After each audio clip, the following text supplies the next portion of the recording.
Students, आज हम लोग class 12th NCERT math chapter 13 that is probability, इसमें एक्सरसाइज 13.4 की क्वेश्चन सॉल्व करने वाले हैं। लास्ट वीडियो लेक्चर में हम लोगों ने एक्सरसाइज 13.3 को कंप्लीट किया था, जिसमें उसके थ्योरी पार्ट, सॉल्व एग्जाम्पल और एक्सरसाइज के क्वेश्चन थे।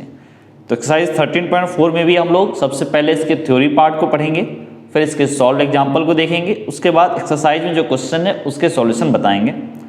तो सबसे पहले एक्सरसाइज 13.4 में थ्योरी पार्ट को देखते हैं। थ्योरी पार्ट आपका क्या है वो देखो, वो है random variable and it's probability distribution. इसके अलावा आपको एक चीज़ और इसमें पढ़ना है, मीन ऑफ रैंडम वेरिएबल पढ़ना है and variance of random variable. ये टॉपिक आपको इसमें पढ़ने हैं। तो सबसे पहले हम लोग इस रैंडम वेरिएबल के बारे में समझते हैं, वो है क्या। तो जो एक्सरसाइज है हमारा 13.4 वो स्टार्ट करते हैं और इसमें जो थ्योरी पार्ट है पहले वो समझते हैं। सो दिस इज एक्सरसाइज 13.4, ठीक है। इसमें सबसे पहले रैंडम वेरिएबल के बारे में देखते हैं, वो क्या है।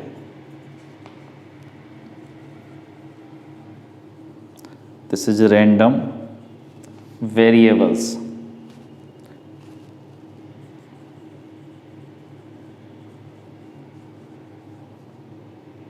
रैंडम वेरिएबल्स, ठीक है। अब इसके बारे में समझते हैं। अभी तक जो हम लोग पढ़ रहे थे कि रैंडम एक्सपेरिमेंट, कुछ भी एक्सपेरिमेंट परफॉर्म करते थे और उसका आउटकम फिक्स नहीं, मतलब ये होता था कि उसका आउटकम यही आ सकता है। जैसे कि क्वाइन टॉस कर देते, हेड और टेल, ये दो आउटकम फिक्स थे, तो उस टाइप एक्सपेरिमेंट को हम लोग रैंडम एक्सपेरिमेंट बोले थे, ठीक है। और उसके बाद एक चीज़ हमने इसमें ये भी पढ़ा था, रैंडम एक्सपेरिमेंट के जो आउटकम थे उससे हम लोगों ने सैंपल स्पेस बनाया था।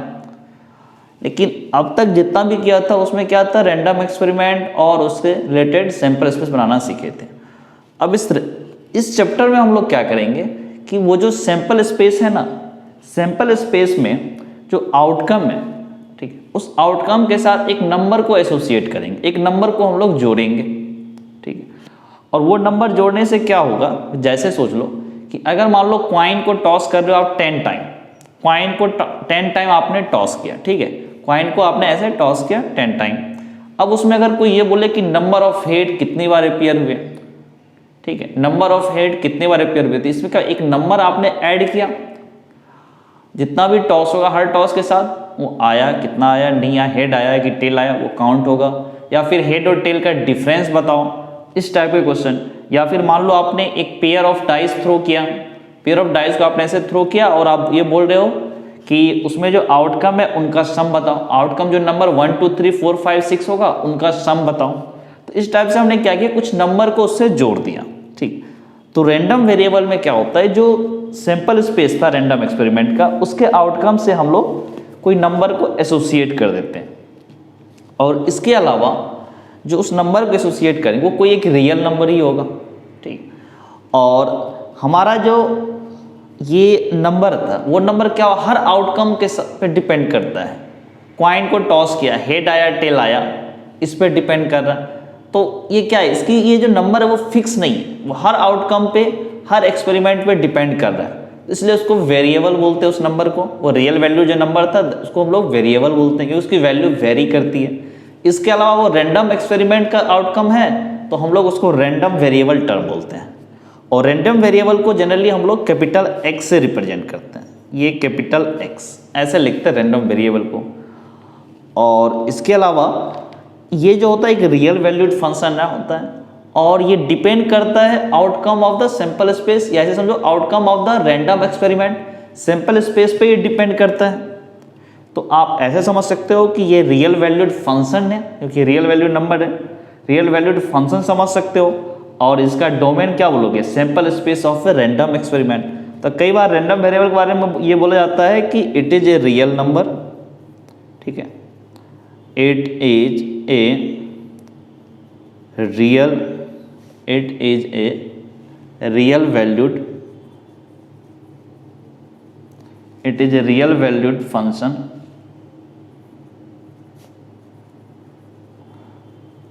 whose domain is the sample space domain is the sample space, whose domain is the sample space of a random experiment, of a random experiment। जैसे थोड़ा एग्जाम्पल के थ्रू और बेटर ढंग से समझते हैं कि आप कॉइन को टॉस करो, ठीक है। आप क्या करो, एक कॉइन लिया, ठीक है, या ऐसे सब ए पेयर ऑफ कॉइन ले लो, ज़्यादा बेटर समझने के लिए ए पेयर ऑफ कॉइन, ठीक है। तो आप क्या करो, सबसे पहले ए pair of coin, A pair of coin is tossed. एक पेयर ऑफ कॉइन को हमने टॉस किया था। अब हमारा सैंपल स्पेस जरा देखो क्या क्या हो सकता है कि दोनों पे कॉइन पे हमारा एच आए, या फिर एक पे हेड आया दूसरे पे टेल आया, या फिर टेल आया और हेड आया। फर्स्ट वाले कॉइन पे टेल आया, दूसरे वाले पे हेड आया, या फिर दोनों पे हमारा टेल आए, दोनों पे हमारा टेल आए।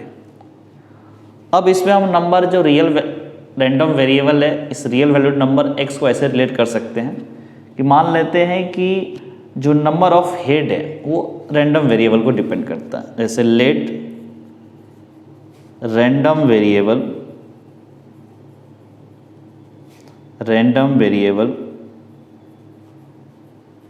x denotes number of head in tossing pair of coin। Coin को टॉस करने पे जो हेड आया ना, उस head number of head that represent x, random variable x। तो इसका मतलब आप लोग क्या बोल सकते हो कि x ऑफ मतलब रैंडम वेरिएबल ऑफ h दो बार हेड आया, दिस इज 2। अब अगर बोले random variable of H T, या फिर ये बोले random variable of T H, दोनों वैल्यू कितना होगा 1। या फिर अगर कोई ये बोले x of T T is 0। तो आप इसमें क्या है, हेड तो है ही नहीं, इसमें हेड 1 है, इसमें 1 है इसलिए 1, और इसमें 2 हेड है तो 2। अब क्या किया, ये जो सैंपल स्पेस था उसके आउटकम के साथ क्या किया, उसके जो एलिमेंट उसके साथ हमने क्या किया, एक नंबर को एसोसिएट कर दिया, 0, 1 एंड 2। तो ये क्या है, रैंडम वेरिएबल x की वैल्यू है और ये डिपेंड कर रहा है उसके आउटकम पे, सैंपल स्पेस के एलिमेंट पे। इसलिए बोलते हैं कि this is a real valued function whose domain is the sample space of random experiment. Domain क्या है, एच टी टी यही डिसाइड कर रहा है इस नंबर 0, 1 और 2 को। तो डोमेन बोलेंगे, क्या बोलेंगे, सैंपल स्पेस, और इसका रेंज क्या होगा 0, 1 एंड 2। ये आपका रैंडम वेरिएबल ऐसे फाइंड करते हैं। कोई भी आप एक्सपेरिमेंट परफॉर्म करो, उसका रैंडम वेरिएबल आप इस जैसे यहाँ पर हमने निकाला एक पेयर ऑफ कॉइन को, वैसे ही हम लोग निकाल सकते हैं। और बेटर होगा कि कुछ और एग्जाम्पल के थ्रू देखें। आपके एनसीईआरटी में देखो एक क्वेश्चन दिया हुआ है, उसके थ्रू समझते हैं। क्या लिखा है, A person play a game of tossing a coin thrice. For each head, he is given 2 rupees by the organizer of the game, and for each tail, he has to give 1.5 to the organizer. Let x denote the amount gained or lost by the person, so that x is a random variable and exhibit its function on the sample space of the experiment. क्या बोल रहा है, a person play the game of tossing a coin thrice.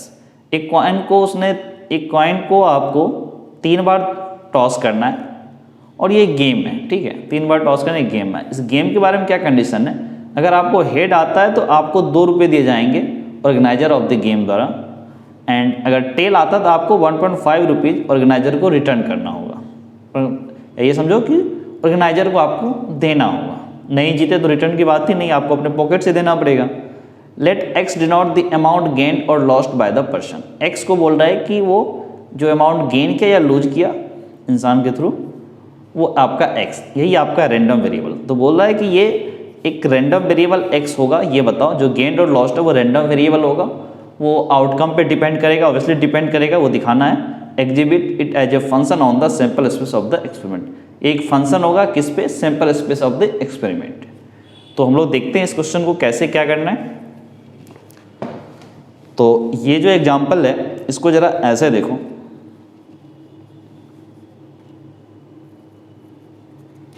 क्या किया इसने? Coin को 3 बार toss किया। क्या एक्सपेरिमेंट किया इसने? टॉसिंग ए क्वाइन थ्राइस, ठीक है, 3 बार किया। अब सैंपल स्पेस जरा देखो इसके क्या क्या होंगे। सैंपल स्पेस कुछ इस टाइप का होगा, H H H H T H T H H, फिर T T H, उसके बाद H H T, फिर H T T, फिर T H T, एक और होगा आपका T T H। देखो टोटल 8 आए होंगे, 1 2 3 4 5 6 7 एंड 8।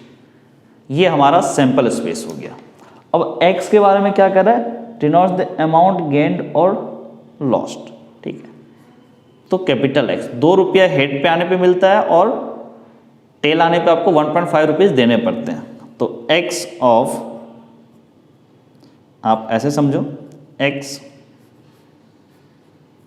कैपिटल H, ठीक है। ऑब्वियसली 3 बार क्या हुआ? 2 रुपया उसको मिला होगा, 3 टाइम्स इंटू 2, दिस इज 6। अब देखो H H T, 2 बार H आया, 2 बार गेन हुआ। ऐसे केस कितने हैं? एक ये है, देखो ये है, एक ये है, और बस यही 3 है।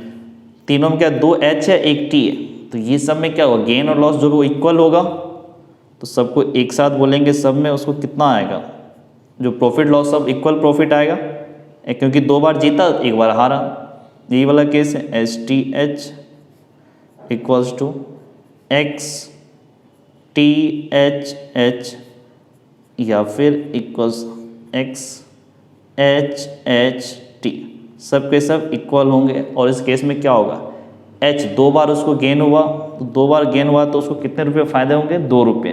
हेड में उसको 2 रुपये मिलते हैं, और टेल में उसको वापस करना रहता है, पैसे देने रहते हैं ऑर्गेनाइजर को, तो 1.5, तो माइनस साइन के साथ 1 इंटू 1.5, तो ये कितना हो जाएगा? This is 4 minus 1.5, this becomes 2.5। अभी भी कुछ केस बाकी है कि x जब 2t हो, 2t वाले केस, ये देखो 2 बार लॉस हुआ और 1 बार विन हुआ हो, 2 केस यहाँ पर है, 3 हो गए। 1 मिनट, यहाँ पर आपका t होगा, सॉरी, ठीक है। तो आप के 3 होंगे, ये भी t t h equals to x H T T equals to X T H T. इन तीनों केस में क्या हो रहा है? 2 बार लूज हो रहा है और 1 बार विन हो रहा है। तो जो विन हो रहा है उसका मतलब क्या? 1 इंटू 2, 2 रुपये उसको मिलेंगे, और लूज में क्या हुआ? 2 रुपये उसको वापस देना पड़ेगा, तो -2 टाइम्स 1.5। तो यहाँ से क्या बोले? 2 minus this is 3, so this will be -1।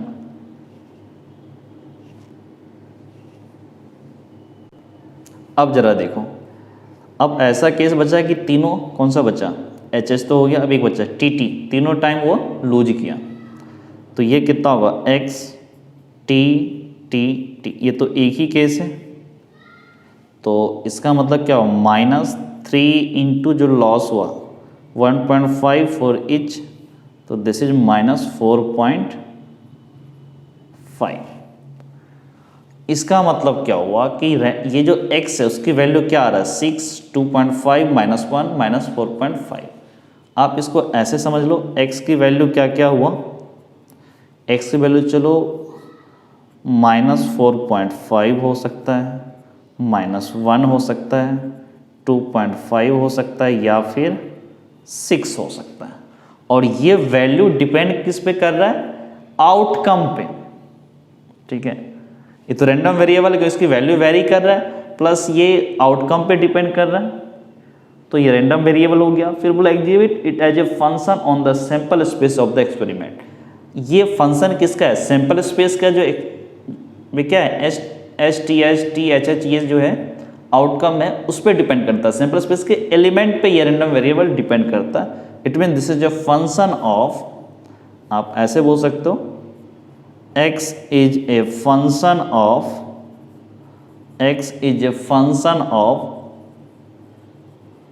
Sample space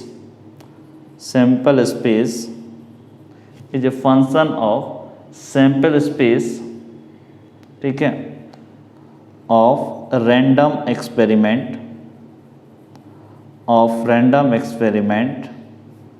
and इसका रेंज बोलोगे, क्या बोलोगे, and whose range is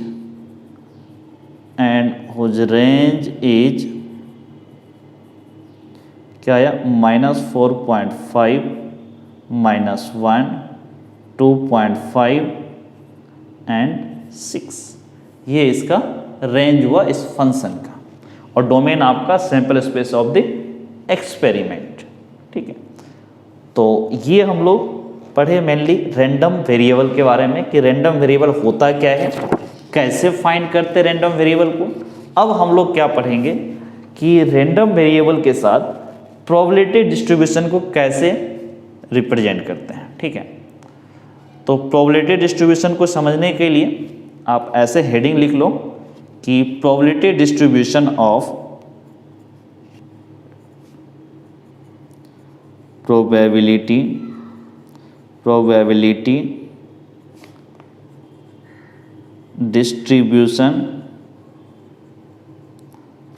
distribution of random experiment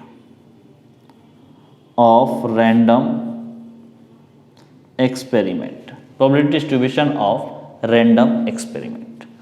जैसे हमने ए पेयर ऑफ कॉइन वाला किया था, टॉस करने का, टॉसिंग, इसी को लेते, काफ़ी सिंपल एग्जांपल है, tossing a pair of coin, ठीक, यही वाला केस लेते हैं। और इसमें हमारा सैंपल स्पेस क्या आया था, HT TH, फिर आया था TT, ये हमारा सैंपल स्पेस है, ठीक है। अब इसके साथ हम लोग क्या करना चाह रहे हैं, प्रोबेबिलिटी डिस्ट्रीब्यूशन, कुछ प्रोबेबिलिटी ऐड करना चाह रहे हैं। तो प्रोबेबिलिटी हम लोग कैसे ऐड करेंगे वो जरा देखो, कि हमने x क्या बोला, रैंडम वेरिएबल कैसे डिफाइन किया था, x denotes number of head, ठीक है। तो ऑब्वियसली x आपका क्या होगा, 0 होगा, जब टी वाले केस, इन दोनों केस में क्या होगा, 1 होगा, और यहाँ पे 2, 2 केस पॉसिबल है। अब इनकी प्रोबेबिलिटी निकालो। अगर बोलेगा p of x equals to 0, तो इसका मतलब p ऑफ टी, इसकी प्रोबेबिलिटी। अब आपने कॉइन को टॉस किया, तो टेल आने की प्रोबेबिलिटी कितनी होगी, 1/2, हेड भी 1/2, तो this is 1/2 into 1/2, this becomes 1/4। अब p of x equals to 1, इसमें क्या है, 2 केस आ रहे हैं, एक h और t, पहले वाले कॉइन में हेड, फिर दूसरे में टेल, और दूसरा केस पहले टेल फिर बाद में हेड। इसका मतलब ये p ऑफ ht, ये आने की probability, plus p of th, ये आने की प्रोबेबिलिटी, दोनों को ऐड करना है। तो h और t, h आने की प्रोबेबिलिटी कितना होगा, 1/2, फिर टेल आने की प्रोबेबिलिटी ये भी 1/2, प्लस फिर टी आने की प्रोबेबिलिटी ये 1/2, फिर हेड आने की प्रोबेबिलिटी ये भी 1/2, तो यहाँ से क्या बोलोगे 1/4 प्लस 1/4, तो ये हो जाएगा 1/2, दोनों को ऐड करोगे 1/2। अब एक और है P of x equals to 2, ये random variable x equals to 2 होगा, इसका मतलब P ऑफ h की बात कर रहे हैं, ये तो हेड आने की प्रोबेबिलिटी कितना होगा 1/2, फिर ये भी हेड आने की प्रोबेबिलिटी 1/2। आपको पता है कॉइन को टॉस करने से हेड आने की प्रोबेबिलिटी 1/2 और टेल के भी आने की प्रोबेबिलिटी 1/2, सो दिस इज 1/4। अब क्या हुआ, रैंडम वेरिएबल को हमने अलोंग विथ प्रोबेबिलिटी डिस्ट्रीब्यूशन लिख लिया, अलोंग विथ प्रोबेबिलिटी लिखा। अब इसको आप क्या करो, ऐसे थोड़ा डायग्राम से बना लो, ठीक है, ऐसे लिख लो,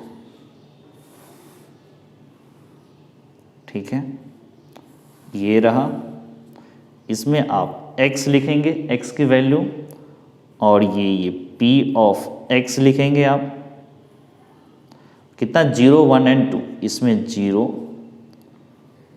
फिर यहाँ पर आप 1 लिखेंगे, फिर यहाँ पर आप 2 लिखेंगे। ये P ऑफ x की वैल्यू कितना हो जाएगा 1/4, और ये x इक्वल्स टू 1 की जगह 1/2 प्रोबेबिलिटी, और x की जगह 2 की जगह 1/4 प्रोबेबिलिटी। तो इसी को बोलते हैं probability distribution of random experiment,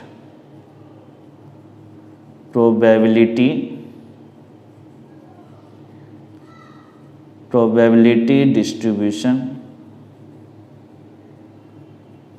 distribution of random experiment, या फिर इसको आप जनरल वे में ऐसे समझ सकते हो कि कुछ इस टाइप का है आपका, ठीक है, and this is the variable x and this is P of x, ये x1, तो इसको बोल सकते हैं आप P ऑफ x1, ये x2, तो आप इसको बोल सकते हैं ऐसे कि आप P1 भी मान लो, या ये बोलो, या फिर आप इसको ऐसे P ऑफ 1 मान लो, Px1 को P ऑफ 1, और x2 की प्रोबेबिलिटी मान लो P2, और ये x3 इसकी प्रोबेबिलिटी आप मान लो P3,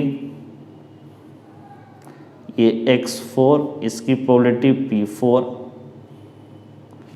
आपका ये सो ऑन चलता रहेगा, ठीक है, और लास्ट में आप क्या करोगे, ये xn, तो this will B Pn, general वे में ये हुआ। और एक चीज़ यहाँ पर अगर आप ऑब्जर्व करोगे तो समेशन ऑफ Pi आपका 1 से लेकर के n तक ये वैल्यू 1 होगा, ये चीज़ आपको ध्यान में रखना है कि प्रोबेबिलिटी डिस्ट्रीब्यूशन में जो प्रोबेबिलिटी होता है उसका सम 1 होता है। ये कैसे आया, तो अब देखो ये प्रोबेबिलिटी डिस्ट्रीब्यूशन क्या है, सब रैंडम वेरिएबल जो भी आ रहे हैं सबका प्रोबेबिलिटी है वो, और उसी प्रोबेबिलिटी का सम बोल रहे हैं 1। तो ये रैंडम वेरिएबल जो x1 x2 x3 x4 है, ये एक्चुअल में रैंडम एक्सपेरिमेंट के जो आउटकम है, के जो सैंपल स्पेस है, तो सैंपल स्पेस के हर एलिमेंट को या रैंडम एक्सपेरिमेंट के हर आउटकम को ये सैंपल स्पेस कवर कर लेता है। अगर सैंपल स्पेस के हर एलिमेंट को ये कवर करता है, रैंडम एक्सपेरिमेंट के हर आउटकम को अगर ये x1 x2 x3 x4 random variable cover कर लेता है, तो क्या हो जाएगा, जितना भी प्रोबेबिलिटी है सब प्रोबेबिलिटी का सम फाइनली 1 होगा, क्योंकि जो जो पॉसिबल था हर आउटकम को ये कवर कर लिया है। So it's possibility is, total probability is 1। इसको याद रखना है। इसको ऐसे जनरली हम लोग समझते हैं कि रैंडम वेरिएबल के जितने भी पॉसिबल आउटकम थे, जितने भी पॉसिबल वैल्यू थे, वो सब पॉसिबल वैल्यू को अगर हम लोग कंसिडर करेंगे तो सैंपल स्पेस का all outcome, all element will be covered, then summation of Pi will equals to 1। जितना भी प्रोबेबिलिटी है सबका समेशन आपका 1 होगा। अब इस पे कुछ क्वेश्चन देखते हैं क्या क्या है। पहले देखो आप एनसीईआरटी का जो सॉल्व एग्जाम्पल वो देखते हैं। ये क्या बोल रहा है कि 2 cards are drawn successively with replacement from a well shuffled deck of 52 cards, find the probability distribution of number of assess.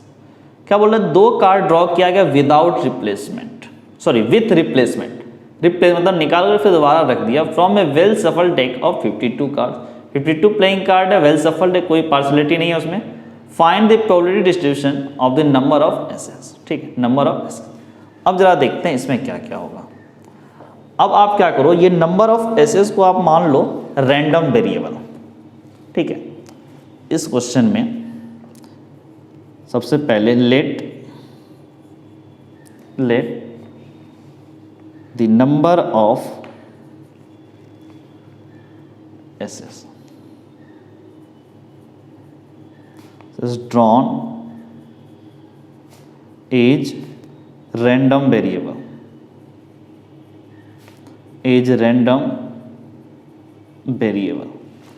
अब एक चीज क्लियर हो रहा होगा, अगर एसेस को जो बॉल निकल क्या है आपका कार्ड, जो कार्ड निकला है उसमें एसेस की जो काउंटिंग है वो रैंडम वेरिएबल है। ऑब्वियसली अगर 2 बार निकाला है, 2 कार्ड निकाला है, तो एक्स की मैक्सिमम वैल्यू क्या हो सकती है 2, या हो सकता है एक ही बार निकले 1 या फिर 0, एक बार भी एसेस न निकले, यही हो सकता है। तो अब क्या होगा, सबसे पहले सबका प्रोबेबिलिटी निकालना पड़ेगा।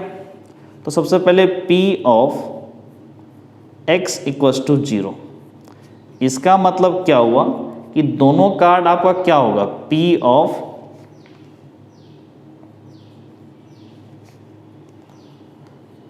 एंड, यही केस होगा कि एक बार भी नहीं निकले एसेस।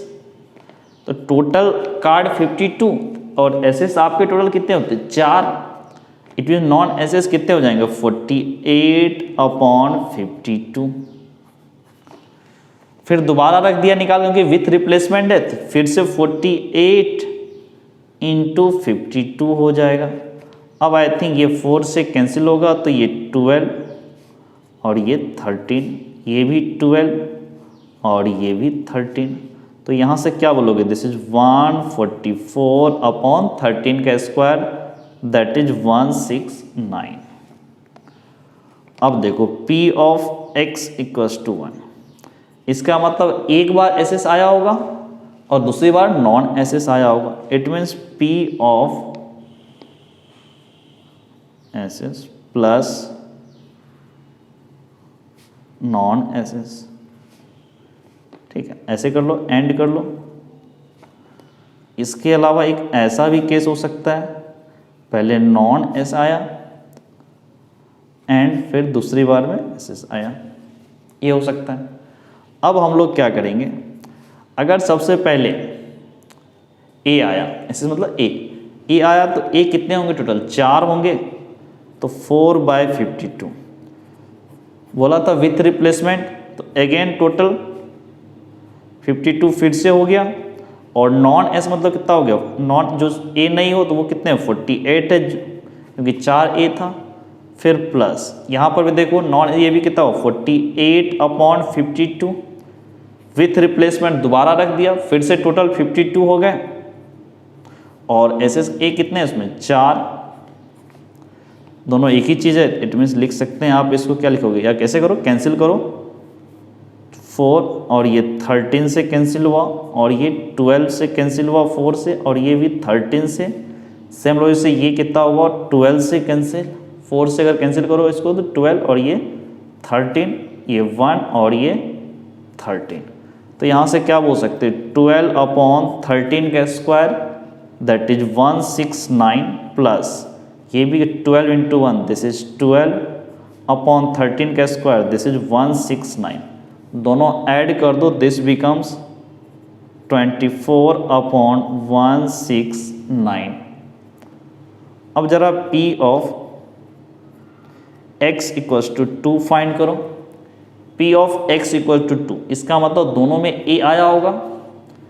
इट मीन्स क्या होगा P ऑफ एंड यही होगा। अब टोटल फेवरेबल कितने हो जाएंगे 4, क्योंकि 4a होता है अपॉन 52। फिर देखो दोबारा रिप्लेस कर दिया, फिर से हमने रख दिया, फिर टोटल हो गए 52 और फेवरेबल हो गए 4। अब देखो ये कैंसिल क्या हो 1 एंड दिस इज 13, ये भी 1 and this is 13, so 1 upon 13 का स्क्वायर, दिस बिकम्स 1 अपॉन 169।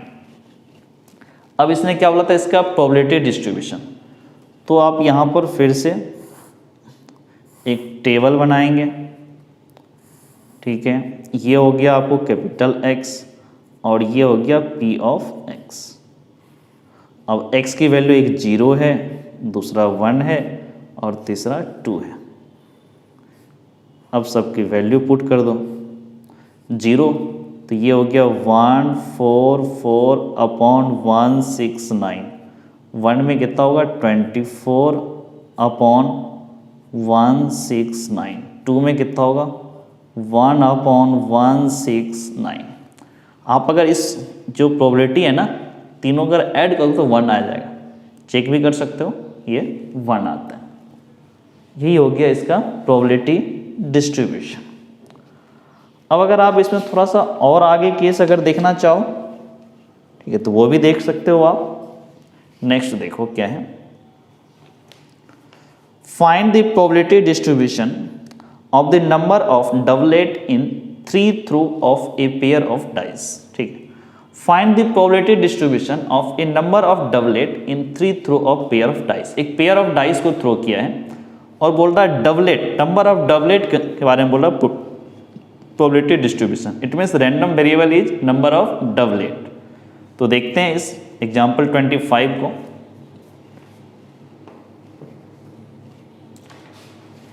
तो डबलेट का मतलब कुछ समझ में आ रहा होगा, 1 1 2 2 3 3 4 4 इस टाइप का चीज होगा।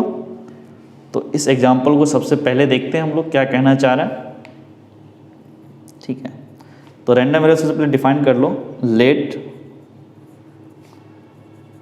नंबर ऑफ डबलेट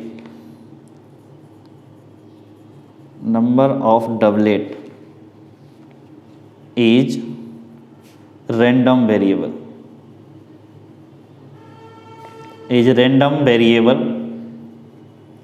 ठीक है। तो अब x की पॉसिबिलिटी क्या क्या होगी, सबसे पहले देखो इसने कितने बार थ्रो किया है पेयर ऑफ डाइस को, 3 बार थ्रो किया है। 3 बार थ्रो किया, इसका मतलब हो सकता है तीनों बार डबलेट आ गया हो, या फिर हो सकता है 2 टाइम्स डबलेट आया हो, या फिर हो सकता है 1 टाइम्स डबलेट आया हो, या फिर 0 टाइम्स डबलेट आया हो। एक बार भी वो डबलेट नहीं आया, 0 टाइम्स मतलब एक बार भी डबलेट नहीं आया। तो अब केस क्या क्या होंगे, उसमें सबसे पहले अपने को क्या करना है, ये देखते हैं डबलेट कब कब आएगा। ये पेयर ऑफ डाइस है, ये पेयर ऑफ डाइस है, तो सैंपल स्पेस अगर थोड़ा रिकॉल करो तो किस टाइप का होगा। पहले 1 आया, दूसरे में भी आपका क्या है पेयर ऑफ डाइस 1 आया, फिर 1 आया 2 आया, ऐसे ऐसे करके करके क्या होगा 1 आया 6 आया, फिर 2 1 2 2, ऐसे करके फिर क्या होगा 2 6, इस तरह से करते करते आवा क्या होगा 6 6।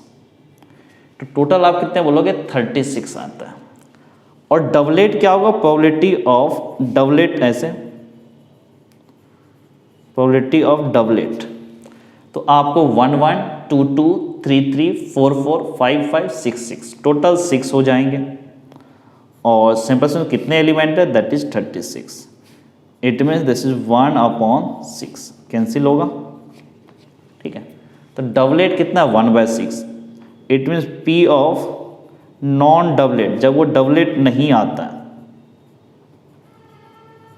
या तो आप 1 माइनस 1/6 कर लो, या टोटल 6 था डबलेट वाला तो 30 हो गया नॉन डबलेट, और क्या होगा अपॉन में जो नंबर ऑफ सैंपल स्पेस में जो एलिमेंट है दैट इज 36। तो ये 5 और ये 6, सो दिस इज 5/6। डबलेट की 1/6 प्रोबेबिलिटी है और नॉन डबलेट आने की प्रोबेबिलिटी 5/6 है। अब इसने क्या किया 3 टाइम्स इसने थ्रो कर दिया, 3 टाइम्स थ्रो कर दिया। तो सबसे पहले देखते हैं P of x equals to 0 वाले केस के लिए, 0 वाले का मतलब क्या हुआ कि एक बार भी डबलेट नहीं आया होगा। It means P of non doublet, non doublet comma non doublet ऐसा केस होगा, फिर कॉमा नॉन डबलेट, तीनों बार नॉन डबलेट वाला केस आपका आया। इट मीन्स नॉन डबलेट कितना 5/6, तो क्या होगा 5/6 इंटू 5/6 इंटू 5/6। तो यहाँ से क्या बोल सकते हो, दिस इज 5/6 का पावर 3, या फिर इसको और बेटर ढंग से करो 5 का क्यूब, दिस इज 125 अपॉन 6 का क्यूब 216। अब P of x equals to 1, इसका मतलब क्या हुआ, एक बार डबलेट आया होगा और 2 बार नॉन डबलेट आया होगा। इट मीन्स कुछ केस ऐसा होगा P ऑफ डबलेट, फिर 2 बार नॉन डबलेट आया होगा, क्योंकि 3 बार थ्रो किया था हमने नॉन डबलेट, फिर यहां भी नॉन डबलेट। इसके अलावा एक और ये भी केस होगा P ऑफ नॉन डबलेट, ठीक है, फिर डबलेट। PNC से करो ज़्यादा आसान हो जाएगा, 3C1 कर लेंगे, ठीक है, लेकिन अभी स्टार्टिंग के लिए पूरा पूरा हम लोग लिखते हैं समझने के लिए। डबलेट एक और होगा कि डबलेट पहले आया, बीच में आया और लास्ट में आएगा। P ऑफ नॉन डबलेट, फिर नॉन डबलेट, फिर डबलेट, ठीक है। अब जरा देखो,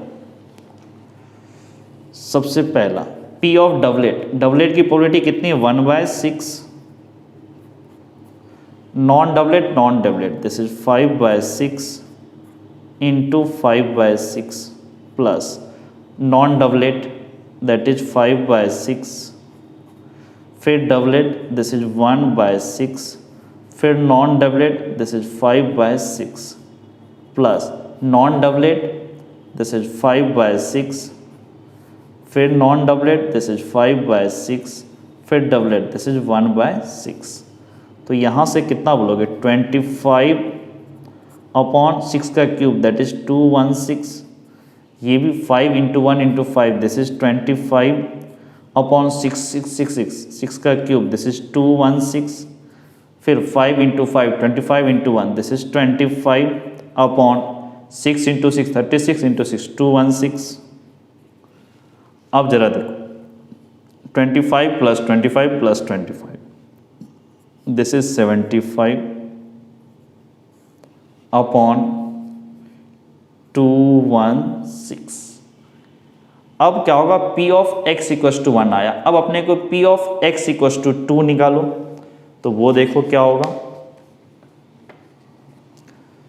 P of x equals to 2, इसका मतलब 2 बार डबलेट आया होगा, तो क्या होगा P ऑफ डबलेट, फिर से डबलेट, अब एक नॉन डबलेट आया होगा, ठीक है, प्लस अब क्या आया होगा नॉन डबलेट लास्ट में, बीच में नॉन डबलेट आया होगा, डबलेट फिर नॉन डबलेट, फिर यहां पर डबलेट। अब एक और केस बचा है, नॉन डबलेट बीच में है, नॉन डबलेट पहले आ जा, तो यहां पर होगा P ऑफ नॉन डबलेट, फिर डबलेट, फिर डबलेट।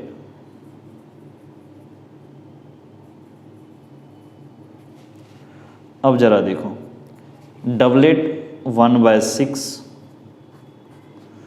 डबलेट ये 1/6, non doublet this is 5/6 plus doublet this is 1/6, फिर non doublet this is 5/6, this is doublet 1/6 plus non doublet this is 5/6, फिर डबलेट दिस इज 1/6, फिर डबलेट दिस इज 1/6।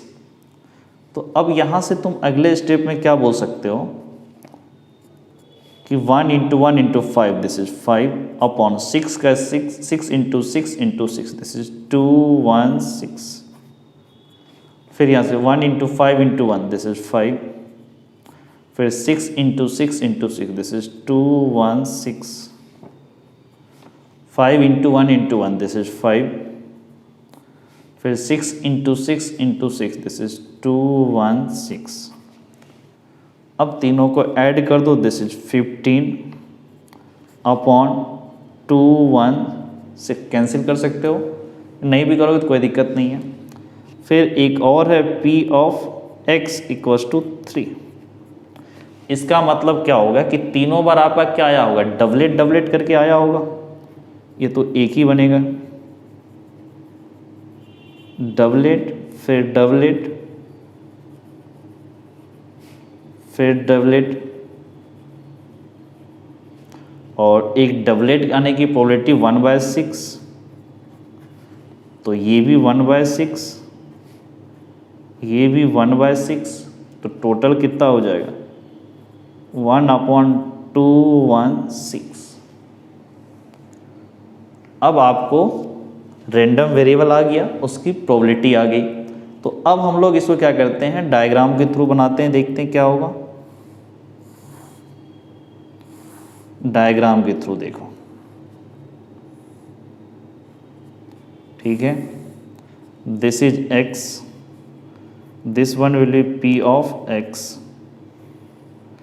0 1 2 3, ठीक है, 0, अगर x equals to 0 तो probability 125/216, तो this is 125/216, और अगर x इक्वल्स टू 1 तो आपका कितना होगा 75, दिस इज 75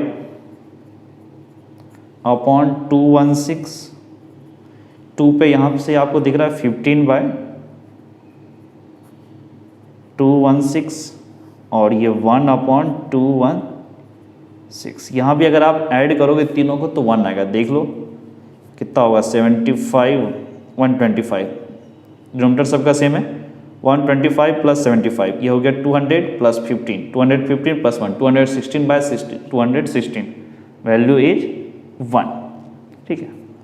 तो ये हो गया इस क्वेश्चन का प्रोबेबिलिटी डिस्ट्रीब्यूशन इस रैंडम वेरिएबल का। अब देखो नेक्स्ट एग्जांपल क्या बोल रहे हैं, नेक्स्ट एग्जांपल देखो, ये यहाँ पर है, आपको देखो क्या बोल रहे हैं कि let capital X denotes number of hours you study during a randomly selected school day, the probability that X can take the value small x has the following form where k is some unknown constant p of x equals to small x equals to 0.1 if x equals to 0, kx if x equals to 1 or 2, and k into 5 minus x if x equals to 3 or 4, 0 otherwise. Find the value of k first part. Second, what is the probability that you study at least 2 hours, exactly 2 hours, at most 2 hours. अब इस question को समझ लो, x को बोल रहा है number of hours you study during A randomly selected school day, आपका school खुला हुआ उस वे में, ये बोल रहा है कोई भी रेंडमली एक दिन हमने सेलेक्ट कर लिया और उसमें जो नंबर ऑफ आवर आप पढ़ते हो ना उसको ये रेंडम वेरिएबल x बोल रहा है, ठीक है। फिर बोल रहा है कि the probability that x can take the value small x has the following form, ये following form where k is some unknown constant, k को एक अननोन कांस्टेंट की तरह ट्रीट करना है। अगर x की वैल्यू आपने 0 लिया स्मॉल x तो 0.1 होगा, और आपको क्या बोला फिर x अगर 1 और 2 लिया तो kx होगा, x को 3 या 4 लिया तो k इंटू 5 माइनस एक्स होगा, अदरवाइज 0 होगा। एक तो सबसे पहले k की वैल्यू निकाल लो, फिर उसके बाद बोला probability when you study at least 2 hours, कम से कम आप 2 घंटे पढ़ते हो तब प्रोबेबिलिटी, एग्जैक्टली 2 आवर्स जब आप एग्जैक्ट 2 आवर पढ़ते हो, और एटमोस्ट 2 आवर जब आप मैक्सिमम 2 आवर पढ़ते हो तब क्या प्रोबेबिलिटी होगी। इस सब क्वेश्चन को करते हैं। सबसे पहले देख लेते हैं जो डायग्राम में गिवन है, आप डायग्राम नहीं अभी बोलो इसको, जो आपको ये गिवन है इन्फॉर्मेशन उसको हम लोग ये प्रोबेबिलिटी डिस्ट्रीब्यूशन में कन्वर्ट करेंगे। क्या डायग्राम है ये ज़रा देखो, पी ऑफ, डायग्राम नहीं बोल सकते हैं इनको, जो डेटा गिवन है वो ऐसा कुछ इन्फॉर्मेशन गिवन है कि 0.1 अगर x इक्वस टू 0, फिर क्या बोल रहा है kx अगर आपका x 1 हो या फिर 2 हो, फिर क्या बोल रहा है k इंटू 5 माइनस एक्स अगर आपका x का वैल्यू 3 और 4 हो एंड 0 अदरवाइज, इसके अलावा अगर कोई वैल्यू है तो वहाँ पे 0 होगा अदरवाइज। तो इसका डायग्राम जरा देखो, डायग्राम या फिर ये बोलो प्रोबेबिलिटी डिस्ट्रीब्यूशन कुछ ऐसा कुछ होगा, ठीक है। ये हो गया x और ये हो गया p ऑफ x, ये 0, ये 1 2 3 4, अदरवाइज का नहीं लेते क्योंकि वो तो 0 आएगा, कोई मतलब होगा नहीं, ठीक है।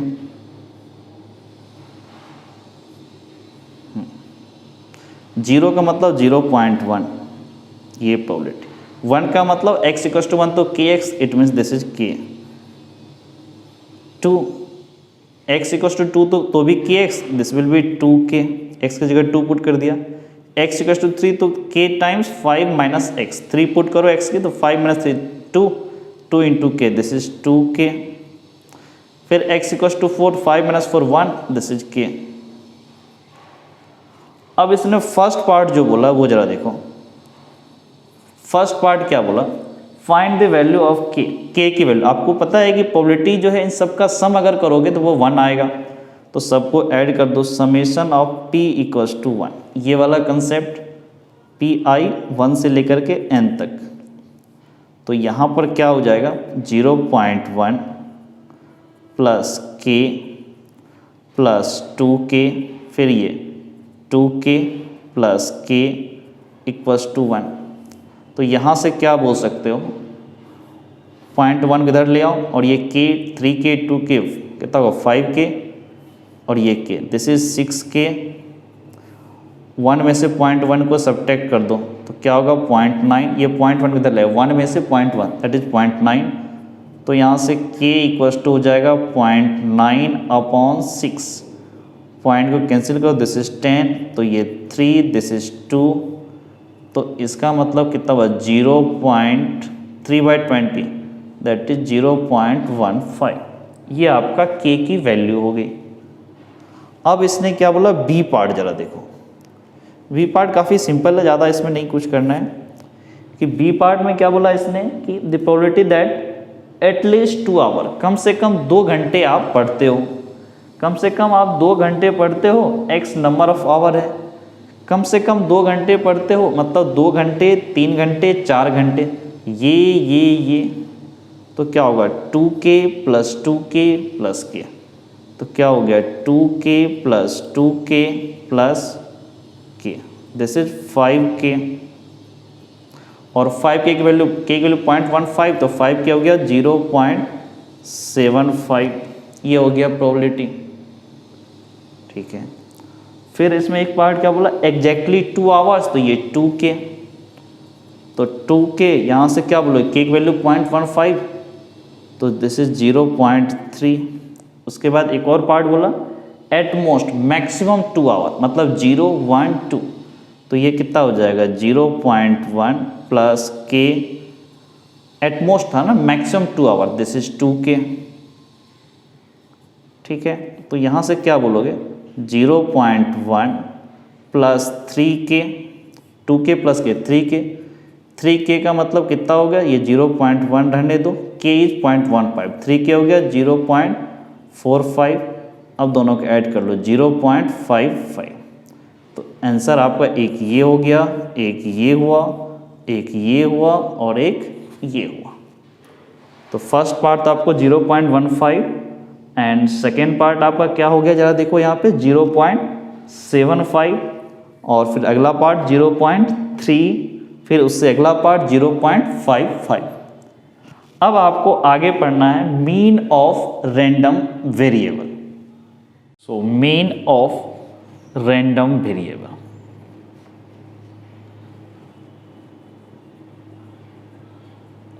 Mean of random variable. ठीक, ये क्या होता है कि सबसे पहले जो हमारे रैंडम वेरिएबल है उसका एवरेज वैल्यू क्या होगा। ठीक, ये आप 10th क्लास ओवर में पढ़ते हैं, स्टैटिस्टिक के हो रहा है। तो रैंडम वेरिएबल का मीन क्या है, मतलब एवरेज क्या है। और रैंडम वेरिएबल को हम लोग म्यू से रिप्रेजेंट करते हैं, ठीक है। या फिर कई बार इस मीन को हम लोग एक्सपेक्टेशन ऑफ रैंडम वेरिएबल भी बोलते हैं। ये जो मीन है इसको कई बार हम लोग एक्सपेक्टेशन ऑफ, ठीक है, एक्सपेक्टेशन ऑफ रैंडम वेरिएबल भी बोलते हैं।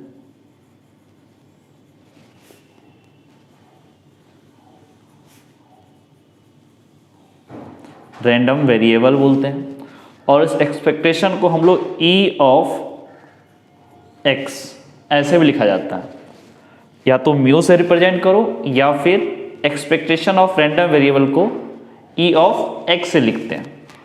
तो इट मीन्स म्यू या फिर ई ऑफ एक्स सब आपका क्या होता है, summation of x i p i, i equals to 1 से लेकर के n, या फिर ये समझो x1 p1 plus x2 p2 plus x3 p3 dot dot xn pn, ये आपका फॉर्मूला है।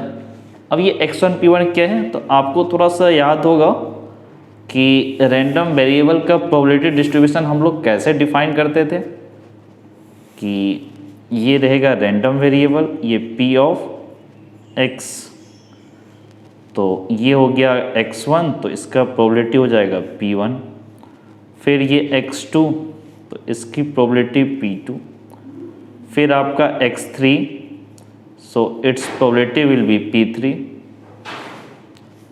डॉट डॉट, अगर ये आपका xn तो इसकी probability pn।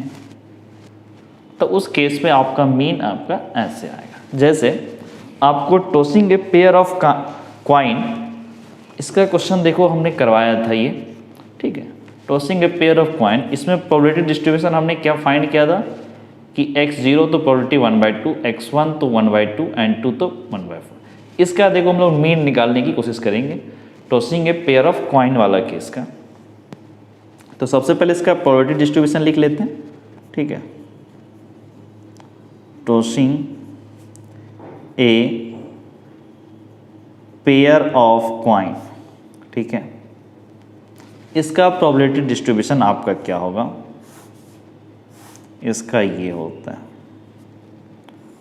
This is x, this is p of x, ठीक है। नाउ दिस इज 0, तो probability is 1/4, this is 1, probability is 1/2, this is 2, so probability is 1/4। अब अगर इसका कोई बोलेगा मीन बताओ या expectation of x, e of x या फिर म्यू, तो सबके सब क्या हो जाएंगे, x1 p1, 3 वैल्यू है x का, रैंडम वेरिएबल 3 है, plus x2 p2 plus x3p3, x1 कितना है 0 इंटू p1 1/4 प्लस x2 कितना हमारा 1, p2 कितना 1/2, फिर x3 कितना है 2, p3 कितना 1/4, this is 0, 1 into 1/2 this is 1/2, 2 into 1/4 तो ये 2, this is plus 1/2, answer will be 1। तो इसका आपका म्यू या फिर ये बोलो एक्सपेक्टेशन ऑफ एस या मीन, ये कितना हो जाएगा 1। इस तरह से हम लोग mean of random variable find करते हैं। अब अगर इसी में आपको एक और है वेरिएंस ऑफ रैंडम वेरिएबल, ये भी देखो काफ़ी सिंपल चीज़ है, ठीक, वेरिएंस ऑफ रैंडम वेरिएबल,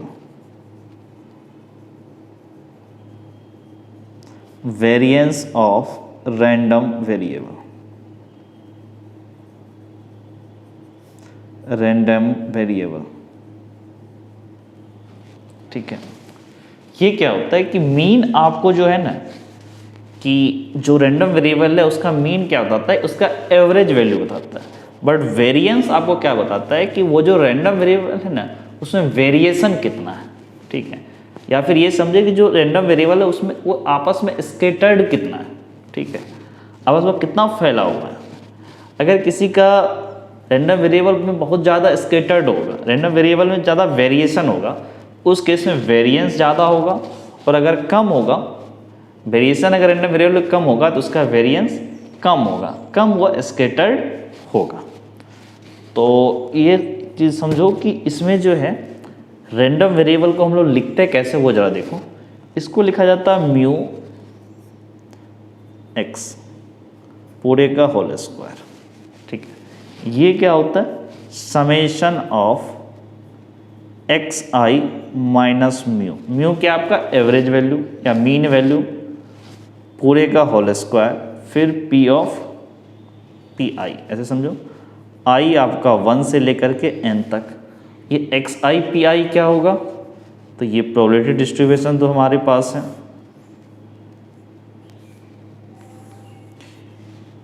क्या है, ये x है और ये p ऑफ x है, तो x1 तो ये p1, ये x2 तो ये p2, फिर ये x3 तो ये p3, फिर यहाँ पर xn तो ये pn। अब इसको अगर थोड़ा सा ये समझे, इस फॉर्मूला को थोड़ा सा सिंप्लीफाई करना चाहें तो ये सिंप्लीफाई भी हो जाता है। इसको थोड़ा सा सिंपल करते हैं हम लोग, ये जो लिखा हुआ है इसको सिंपल करते हैं। देखो हमारे पास जो वेरिएबल रैंडम वेरिएबल है उसका वेरिएंस को हम लोग कैसे डिफाइन कर रहे हैं, तो हम लोग लिख रहे हैं सिग्मा एक्स पूरे का whole square equals to summation of x i minus mu का होल स्क्वायर, म्यू क्या है, मीन या expectation of x, into p i, i आपका 1 से लेकर के n तक। इसको जरा देखो, this will be summation of i equals to 1 to n x i minus mu, इसको आप a माइनस बी का होल स्क्वायर समझ लो, तो this will be x i का होल स्क्वायर प्लस म्यू का square minus 2x i mu, फिर यहाँ पर पी आई। अब इस समेशन को थोड़ा अलग अलग कर लेते हैं, ठीक, इसके लिए अलग, इसके लिए अलग, इसके लिए अलग, तो ये क्या हो जाएगा, समेशन ऑफ एक्स आई का whole square into p i, i equals to 1 to n plus summation of mu square p i equals to 1 to n, फिर minus summation of 2xi mu, फिर p i equals to 1 to n।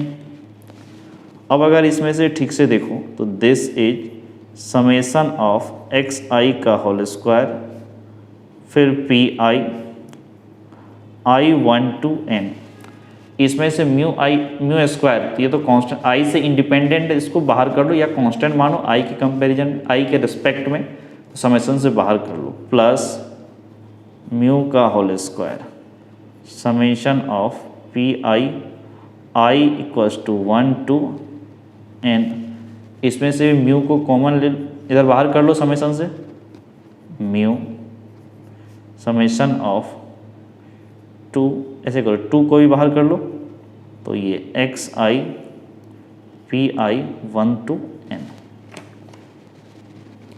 So this is summation of x i का whole square into p i equals to 1 to n, फिर mu square summation of p i 1 होता है, तो this will be mu का whole square minus 2 mu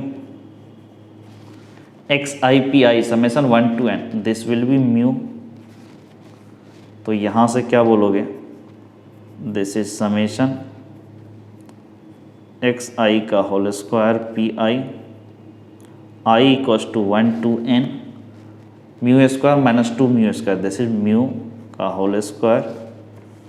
अब इसको और ज़्यादा सिंपल वे से हम लोग बोल सकते हैं, this is summation x i का whole square p i 1 to n minus mu square लिख सकते हो summation of x i p i 1 to n और पूरे का होल स्क्वायर। ये हमारा सिग्मा एक्स स्क्वायर का दूसरा फॉर्मूला है। तो इसको क्या लिख सकते हैं, समेशन ऑफ एक्स आई का square into p i 1 to n minus summation of x i p आई और आई 1 to n पूरे का स्क्वायर। ये हमारा वेरिएंस का फॉर्मूला हुआ। ठीक है, आप इसको ध्यान में रख सकते हो, और या फिर स्टार्टिंग में जो फॉर्मूला बताया उसको आप ध्यान में रख सकते हो। कुछ लोग इसको ऐसे भी लिख सकते हैं, सिग्मा एक्स का whole square equals to E of expectation of x square minus expectation of x और पूरे का होल स्क्वायर, ये भी बोलते हैं, बस रिप्रेजेंटेशन अलग अलग है। इसमें एक टर्म और है, वो है स्टैंडर्ड डेविएशन। ये जो सिग्मा एक्स है ना, इसी को बोला जाता है स्टैंडर्ड डेविएशन।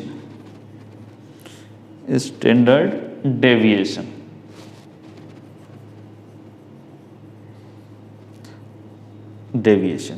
आप सिंपल वेरिएंस निकाल लोगे, उसका स्क्वायर रूट ले लोगे, दिस इज स्टैंडर्ड डेविएशन। ठीक है, जो भी वैल्यू आएगा सिग्मा एक्स स्क्वायर उसका स्क्वायर रूट ले लेना, तो वो स्टैंडर्ड डेविएशन हो जाएगा। कोई दिक्कत नहीं है। या अगर फॉर्मूला से भी लिखना चाहते हो तो सिग्मा एक्स को आप लिखोगे square root of variance of x, या फिर इसको ऐसे लिखो summation x i minus mu का होल स्क्वायर पी आई आपका 1 to n, ये भी कर सकते हो, एक ही चीज़ है। ठीक, अब इसमें वही एग्जांपल ले लो, प्रोबेबिलिटी डिस्ट्रीब्यूशन का हमने जो एग्जांपल लिया कि टॉसिंग ए कॉइन का जो प्रोबेबिलिटी डिस्ट्रीब्यूशन था, उसका अगर वेरिएंस और स्टैंडर्ड डेविएशन निकालने की कोशिश करें तो देखो कितना था, tossing of pair of a coin ये आया था ना। ठीक है, इसी को हम लोग लिखते हैं, देखो क्या होता है कि tossing a pair of coin, tossing a pair of coin क्या है हमारा टेबल, देखो this is x, this is p of x, this one 0, this is 1 and this is 2. ठीक है, 0 में 1/4, 1 में 1/2 और 2 में 1/4. काफ़ी सिंपल केस से हम लोग समझने की कोशिश करते हैं. अब अगर इसका क्या बोला कि वेरिएंस बताओ सिग्मा x का होल स्क्वायर, तो आप क्या करोगे, आपके पास जो फॉर्मूला बताए e of x square minus e of x पूरे का होल स्क्वायर. तो आप ऐसे समझ लो सिग्मा x का होल स्क्वायर क्या होगा, समेशन ऑफ xi का स्क्वायर pi 1 से लेकर के n तक minus summation of xi pi i1 to n पूरे का होल स्क्वायर. अब जरा देखो सिग्मा xi 0 इंटू 1/4 प्लस 1 का स्क्वायर x2 की जगह 1 इंटू पी आई 1/2 प्लस 2 का स्क्वायर दिस इज 4, फिर पी आई 1/4 ब्रैकेट क्लोज्ड, फिर 0 इंटू 1/4, फिर 1 इंटू 1/2 प्लस x2 कितना हो जाएगा 2 इंटू p3 दैट इज 1/4 पूरे का होल स्क्वायर. अब यहाँ से क्या बोल सकते हो, this is 0, 1/2 into 1 this is 1/2, 1/4 into ये तो 1 this is plus 1 minus this is 0, 1 plus 1 into 1/2 this is 1/2 plus 2 into 1/4 तो दिस इज 1/2 पूरे का whole square. So you can see 1/2 plus 1 this is 3/2, 1/2 plus 1 1 का square this is -1. So you can say this is 1/2. Variance is 1/2. और अगर किसी ने standard deviation पूछा तो 1/2 का स्क्वायर रूट ले लो, इट मीन्स दिस इज 1/√2. ये हो गया आपका स्टैंडर्ड डेविएशन और ये हो गया वेरिएंस. थ्योरी में आपको इतना ही है. अब इसके एक क्वेश्चन देखते हैं क्या है. सॉल्व एग्जाम्पल एक देखते हैं हम लोग. पहला सॉल्व एग्जाम्पल देखो, एग्जाम्पल 28 क्या बोला, find the variance of the number obtained on the throw of an unbiased dice. एक अनबायस्ड डाइस है जिसमें कोई भी ऐसा नहीं है कि आउटकम इतना बार आएगा, कुछ फिक्स नहीं है, ठीक है, अनबायस्ड है. तो सबकी प्रोबेबिलिटी 1/6 होगी आने की, 1 की भी आने की प्रोबेबिलिटी 1/6, 2 की भी 1/6, 3 की भी 1/6, 4 की भी 1/6, 5 की भी 1/6 और 6 की भी 1/6 होगा. उसका क्या बोला वेरिएंस. तो सबसे पहले ये अनबायस्ड डाइस का हम लोग एक काम करते हैं, प्रोबेबिलिटी डिस्ट्रीब्यूशन निकालते हैं.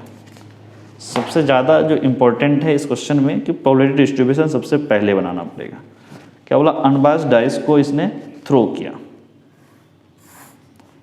तो सबका प्रोबेबिलिटी डिस्ट्रीब्यूशन देखो, ठीक है.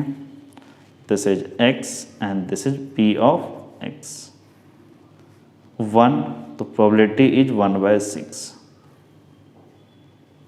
2 probability is 1/6, 3 probability is 1/6, 4 probability is 1/6, 5 probability is 1/6, 6 probability is 1/6. चलो अब जरा देखो इसमें क्या बोला था इसने, वेरिएंस निकालने के लिए. वेरिएंस निकालने का मतलब क्या हो गया, अभी जस्ट जो हम लोग फॉर्मूला पढ़े थे वही यूज करेंगे कि सिग्मा x पूरे का होल स्क्वायर. तो ये क्या होता है, समेशन ऑफ xi का whole square into p i i1 to n minus summation of xi p i i1 to n पूरे का होल स्क्वायर. अब यहाँ से ज़रा देखो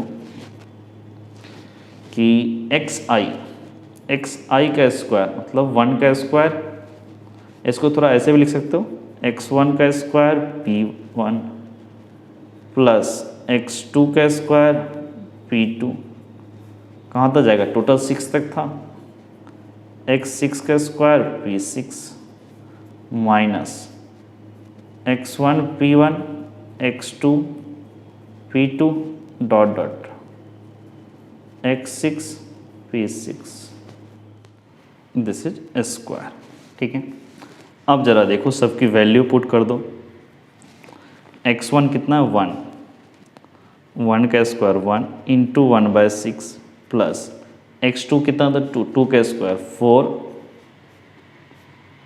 4 इंटू 1/6 प्लस x3 का स्क्वायर यानी 3 का स्क्वायर 9, इट मीन्स इंटू 1/6, फिर x4 कितना 4, दैट इज 4 का स्क्वायर 16 इंटू 1/6, फिर 5 का स्क्वायर 25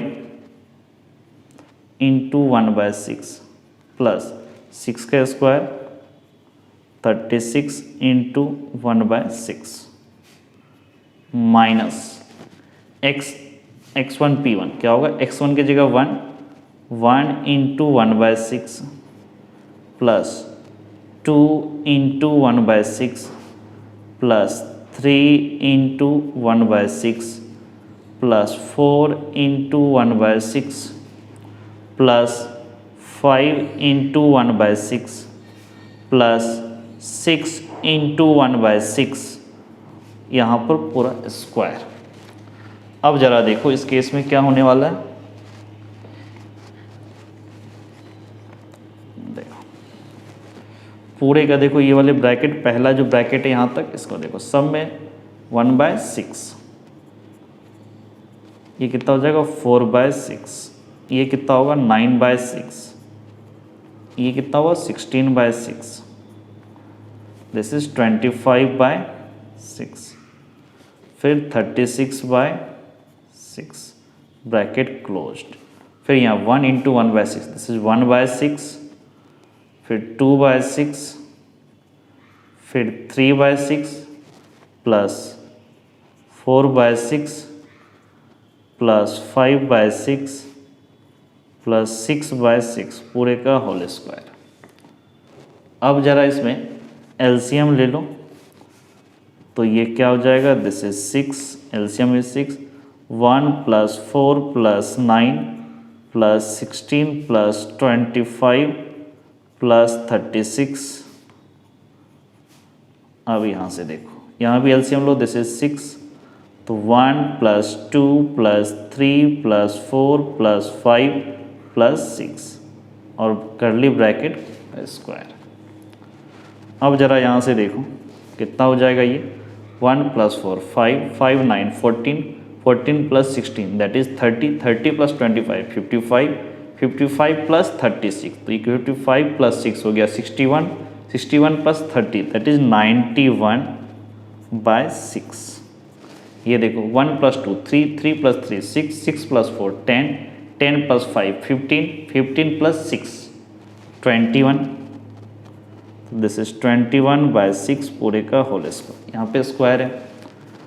अब इसको आप बोल सकते हो दिस इज 91/6, थोड़ा कैंसिल करो 3 से, तो ये 7 और ये 2, तो दिस बिकम्स 7/2 का होल स्क्वायर। तो यहाँ से क्या बोलोगे, this is 91/6, this is minus 49/4, 7 का स्क्वायर 49, 2 का स्क्वायर 4। अब एलसीएम लोगे तो 6 और 4, एलसीएम इज 12, 6 इंटू 2 तो 91 इंटू 2 कितना हो जाएगा 2, 9 इंटू 2 18 माइनस 4 इंटू 3 12, तो 49 इंटू 3 तो 9 इंटू 3 27, 2 3 इंटू 4 कितना होगा 12 और 2 14।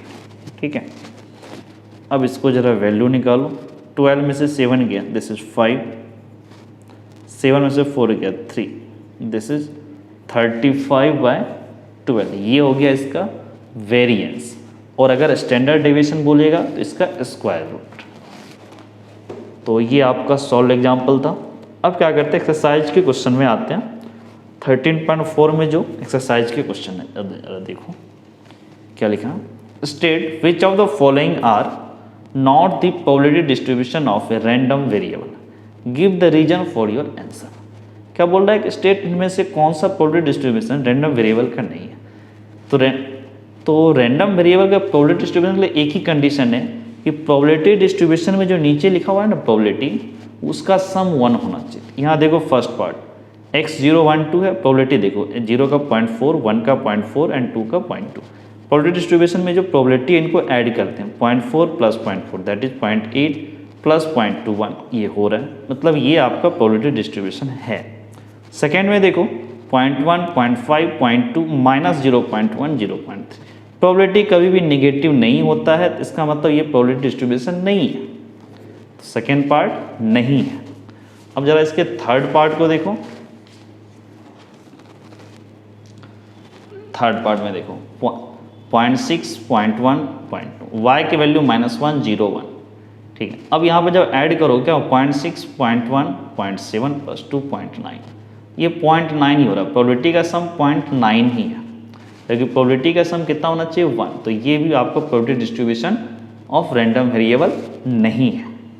फोर्थ देखो z की वैल्यू 3, 2, 1, 0, -1, प्रोबेबिलिटी डिस्ट्रीब्यूशन क्या है 0.3, 0.2, 0.4, 0.1 प्लस 0.05, ऐड करो 0.3 plus 0.2 that is 0.5, 0.5 plus 0.4, 0.9 plus 0.1 that becomes 1 plus 0.05, it means 1.05 सम होगा, जबकि इस प्रोबेबिलिटी का सम सिर्फ 1 होना चाहिए, तो ये भी रैंडम वेरिएबल का प्रोबेबिलिटी डिस्ट्रीब्यूशन नहीं है। ओके, अब जरा इसके सेकेंड क्वेश्चन को देखो, क्या लिखा है, an urn contains 5 red 5 black ball, 2 balls are randomly drawn, let x represent the number of black ball, what are the possible value of x, is x a random variable। जरा देखो क्या बोल रहा है, एक अर्न है जिसमें 5 red 5 black ball, 2 balls are drawn randomly and x represent number of black ball, तो x की वैल्यू क्या क्या होगी पहले ये देख लो। क्वेश्चन नंबर 2 में जरा देखो, तो सबसे पहले हम लोग एक्सरसाइज का जो नाम है वो लिख लेते हैं। This exercise is 13.4। First question तो ऐसे ही हो गया। सेकेंड क्वेश्चन में देखो कितने रेड है, 5 रेड है एंड 2 ब्लैक बॉल है, 2 ब्लैक बॉल है और 2 balls आर ड्रॉन। ठीक है, x represent number of black ball, x represents number of black ball। ठीक है, ब्लैक बॉल ड्रॉन। अब ऐसा भी हो सकता है 2 बार बॉल इसने ड्रॉ किया है। ठीक है, 2 बार अगर बॉल निकाला है तो हो सकता है कि एक बार भी ब्लैक बॉल नहीं आया हो, रेड आ गया हो 0, या फिर हो सकता है एक ब्लैक आया हो एक रेड आया हो 1, या हो सकता है दोनों ब्लैक आ गया हो तो 2। तो x की पॉसिबल वैल्यू 0, 1 एंड 2।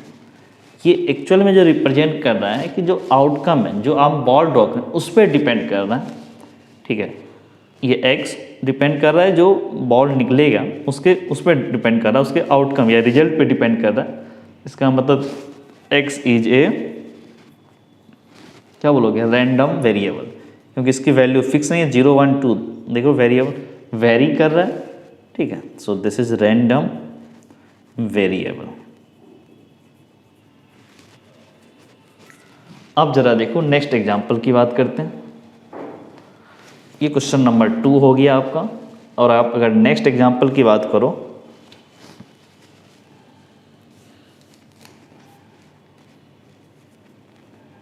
कि let x represent difference between number of head and number of tails obtained when a coin is tossed 6 times, what are the possible value of x। बहुत अच्छा question है कि x represent difference between number of head and number of tails obtained when a coin is tossed 6 times, what are the possible value of x। x represent कर रहा है difference between number of head and number of tail, कितनी बार head आया कितनी बार tell आया उनका difference, और coin को 6 टाइम टॉस किया गया, तो पॉसिबल वैल्यू ऑफ x। जरा इस क्वेश्चन को देखो क्या करना है इसमें। सबसे पहले देखो ये जो हमारा क्वेश्चन नंबर 3 है, क्या किया, क्वाइन को 6 टाइम टॉस किया गया। ठीक है, क्वाइन इज टॉस्ड, बहुत अच्छा क्वेश्चन है ये, 6 टाइम्स। तो ये लिखो नंबर ऑफ हेड, ठीक है, और यहां लिखो नंबर ऑफ टेल। ये हो सकता है 6 के 6 टाइम हेड आ गया हो, टेल एक बार भी नहीं आया। हो सकता है 5 टाइम्स हेड आया हो, 1 टाइम टेल आया हो सकता है 4 टाइम्स हेड आया हो, 2 टाइम्स टेल आया हो सकता है 3 टाइम हेड, 3 टाइम टेल, हो सकता है 2 टाइम हेड, 4 टाइम टेल, हो सकता है 1 टाइम हेड, 5 टाइम टेल, या हो सकता है 0 टाइम हेड और 6 टाइम टेल। यही केस पॉसिबल है। और इसने क्या बोला, x को क्या बोला, x is the difference between, ये difference between number of head, कितना आपको, number of head and number of tail, between number of head and number of tell.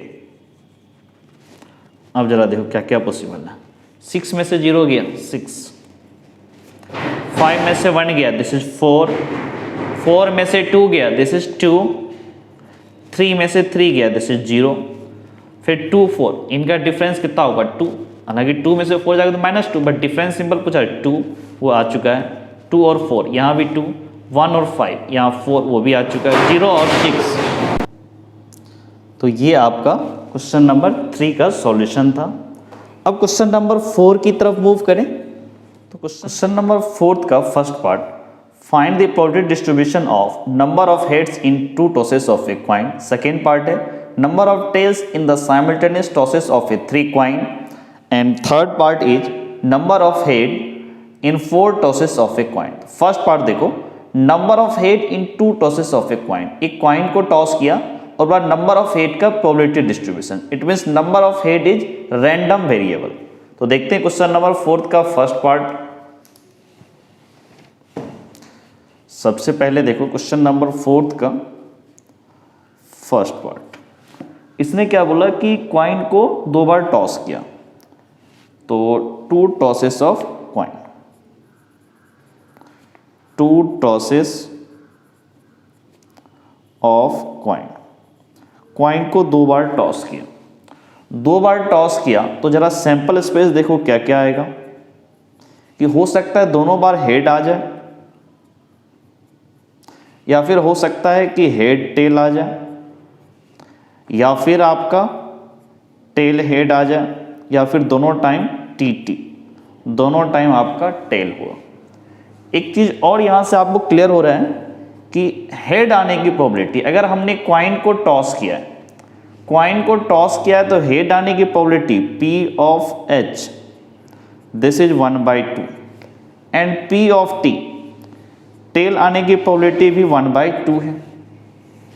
और जो आपका रैंडम वेरिएबल x है वो किसको माना इसने, नंबर ऑफ हेड, ठीक है, नंबर ऑफ हेड, ठीक है, जो हेड है उसको इसने x माना है। तो यहां से क्लियर दिख रहा होगा x की वैल्यू क्या होगा, HH, इस वाले केस में x की वैल्यू 2 हो जाएगी, HT या TH इसमें नंबर ऑफ हेड आपके 1 है, TT इसमें नंबर ऑफ हेड 0 है। इट मीन्स x की पॉसिबल वैल्यू क्या होगा, 0, 1 एंड 2। अब इसने क्या बोला, इसका प्रोबेबिलिटी डिस्ट्रीब्यूशन। तो सबसे पहले हम P of x equals to 0 का प्रोबेबिलिटी निकालते हैं। x इक्वल्स टू 0 मतलब P of TT,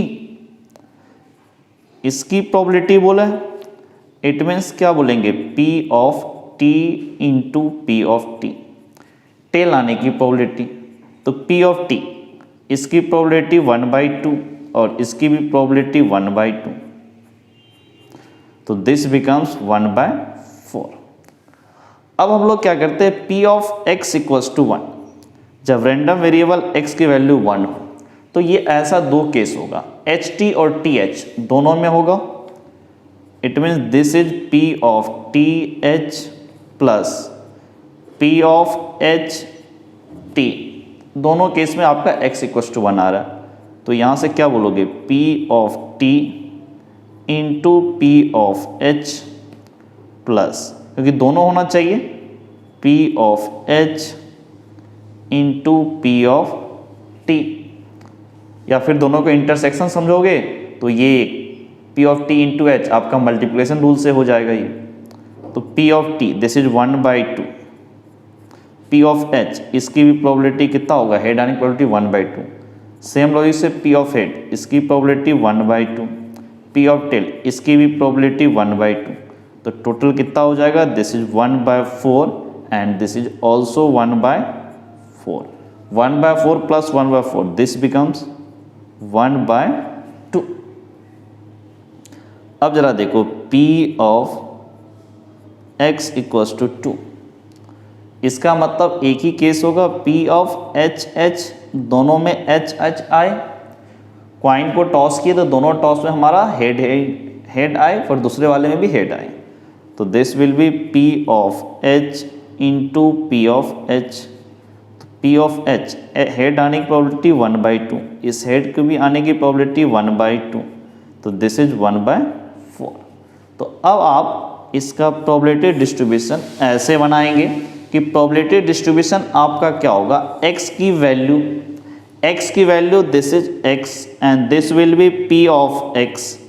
okay, now x की value 0, 1 and 2, this is 0, this is 1 and this will B 2।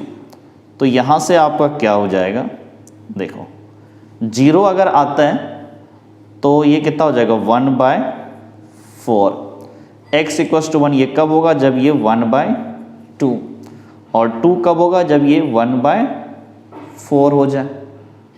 ठीक, अब ये जो तीन प्रोबेबिलिटी लिखा हुआ है, तीनों का सम अगर आप निकालोगे तो वो 1 आएगा, होना भी चाहिए, प्रोबेबिलिटी डिस्ट्रीब्यूशन में यही होता है। अब इसी क्वेश्चन का सेकेंड पार्ट, जो सेकेंड पार्ट है वो क्या बोल रहा था कि number of tails in simultaneous tosses of 3 coin, 3 coin को टॉस किया था। आप ऐसे लिखो, tossing of 3 coins, tossing of 3 coin, 3 coin को टॉस किया गया। इसमें जरा सैंपल स्पेस देखो तो क्या होगा, तीनों बार आपका H H H आ जाए, या फिर आपका H T H आ जाए, या फिर T H H आ जाए, या फिर T T H आ जाए, या आप ऐसे बोल सकते हो H H T, फिर H T T, फिर T H T, उसके बाद एक होगा T T T। देखो टोटल 8 होगा, 1 2 3 4 5 6 7 8। आपको सैंपल से बनाने आता है, ये बता चुके हैं आपको। अब इसमें देखो हेड आने की प्रोबेबिलिटी कितना होगा, कॉइन को टॉस करते हो तो हेड आने की प्रोबेबिलिटी 1/2, और यही प्रोबेबिलिटी आपका टेल आने की भी प्रोबेबिलिटी होती है। अब हम लोग इस x की वैल्यू डिफाइन करते हैं। x की वैल्यू क्या बोलता है, number of tail. Random variable किसको बोल रहा है कि number of tail, number of tails. अब देखो ये वैल्यू क्या होगा, इसमें देखो टेल कितनी बार आया, 0। इसमें देखो टेल कितनी बार आया, 1 बार, इसमें भी 1 बार, इसमें 2 बार, यहाँ 1 बार, यहाँ 2 बार, और फिर यहाँ पर जरा देखो कितने आए, यहाँ भी 2 आया और यहाँ पर 3 आ गया। देखो ठीक है, ये आपका सिंबल्स में ट्रिपल H, फिर HTH, फिर TH, फिर TTH, फिर HHT, HTT, और यहाँ पे THT एंड TTT। ये सिंपल स्पेस है। 0 1 2 3 इसका रैंडम वेरिएबल की वैल्यू हो गई। अब इसका प्रोबेबिलिटी डिस्ट्रीब्यूशन, इसके लिए हमको क्या करना पड़ेगा, इसका प्रोबेबिलिटी निकालना पड़ेगा। तो प्रोबेबिलिटी कैसे निकालेंगे, जरा देखो कि P of x equals to 0, एक बार भी टेल नहीं आए, इसका मतलब इस ऑप्शन की बात कर रहे हैं। This will B P of, ये जो एलिमेंट है इसकी P of H H, it means this will B P of H into P of H into P of H। अब जरा देखो P of H ये कितना हो जाएगा, 1/2, फिर ये H हेड आने की प्रोबेबिलिटी, ये भी 1/2, फिर ये दिस इज ऑल्सो 1/2, तो टोटल कितना हो जाएगा, 8। अब P of x equals to 1 जरा देखो, टेल एक ही बार हो, टेल एक ही बार हो तो एक ये वाला केस हो जाएगा, यहाँ भी एक है, यहाँ 2 है, यहाँ एक है, बाकी टेल हर जगह देखो एक वाला नहीं है, 3 केस हो, STH, THH, HHT। तो आप तीनों को यहाँ पे ऐड कर लो, P of HTH plus P of THH plus P of HHT। तो यहाँ से हम लोग क्या बोल सकते हैं, this is P of H, P of T, P of H plus फिर यहाँ से P of T, P of H, P of H, फिर यहाँ से P of H, P of H, P of T। अब जरा यहाँ से देखो P of H, this is 1/2 और ये this is 1/2, this is 1/2 plus ये भी टेल आने की प्रोबेबिलिटी, ये भी 1/2, ये हेड इसकी भी आने की प्रोबेबिलिटी 1/2, ये हेड इसकी भी आने की प्रोबेबिलिटी 1/2 प्लस ये हेड इसकी प्रोबेबिलिटी 1/2, इसकी प्रोबेबिलिटी 1/2 और इसकी प्रोबेबिलिटी 1/2। तीनों देखोगे तो ये क्या लिखा हो 1/8, ये भी आपका 1/8 and this is also 1/8, it means this will be 3/8। अब जरा P of x equals to 2 की बात कर लो, 2 बार टेल आना चाहिए, 2 बार टेल का मतलब ये वाला केस, फिर ये वाला केस, फिर ये वाला केस, अब तो कुछ नहीं है, it means P of TTH plus P of HTT plus P of THT। तो यहाँ से क्या बोलोगे, this is P of T tail, फिर into P of T into P of H, फिर P ऑफ HTT का भी क्या बोलोगे, P of H, P of T into P of T plus P of THT, this is P of T, फिर P of H, फिर P of T। अब सबकी probability देखो क्या करेंगे, तो P ऑफ T टेल आने की प्रोबेबिलिटी 1/2, फिर ये P ऑफ T इसकी भी प्रोबेबिलिटी 1/2, P ऑफ H इसकी भी प्रोबेबिलिटी 1/2 प्लस फिर P ऑफ हेड इसकी प्रोबेबिलिटी 1/2, P ऑफ टेल इसकी भी प्रोबेबिलिटी 1/2, फिर P ऑफ टेल इसकी भी प्रोबेबिलिटी 1/2, फिर P ऑफ T इसकी प्रोबेबिलिटी 1/2, इसकी प्रोबेबिलिटी 1/2 और इसकी प्रोबेबिलिटी 1/2। तो यहाँ से क्या बोलोगे 1/2 का क्यूब, दिस इज 1/8, फिर प्लस इसकी प्रोबेबिलिटी 1/8 और इसकी भी प्रोबेबिलिटी 1/8, तो टोटल प्रोबेबिलिटी कितना हो जाएगा 3/8। अब जरा देखो P of x equals to 3, x equals to 3 मतलब 3 टाइम टेल आया हो तो TTT ये वाला केस। तो अब आप इसको क्या लिखोगे, P of TT, it means क्या होगा ये P of T into P of T into P of T। अब P ऑफ T टेल आने की प्रोबेबिलिटी कितना है 1/2, तीनों होगा ना, तो 1/2 का क्यूब कर लो, दिस विल बी 1/8। अब इसका प्रोबेबिलिटी डिस्ट्रीब्यूशन जो था वो हम लोग बना सकते हैं। सबसे पहले देखो यहाँ पर हमारा x होगा और ये P ऑफ x होगा, सबसे पहले 0, फिर 1, फिर 2, फिर 3, ठीक है। अब जरा देखो 0 का मतलब कितना हो गया 1/8 होगा प्रोबेबिलिटी, 1 का मतलब 3/8, 2 का मतलब दिस इज 3/8, और इसका 3 का मतलब 1/8 प्रोबेबिलिटी। चारों को ऐड कर दो, देखो सम 1 हो जाएगा। 3 + 1 4 + 3 7 + 1 8/8 1। तो प्रोबेबिलिटी डिस्ट्रीब्यूशन में जो प्रोबेबिलिटी आते हैं उनका सम हमारा 1 होता है। नेक्स्ट देखो, फोर्थ का थर्ड पार्ट क्या बोला था। फोर्थ का थर्ड पार्ट क्या था कि 4 tosses of a coin, 4 tosses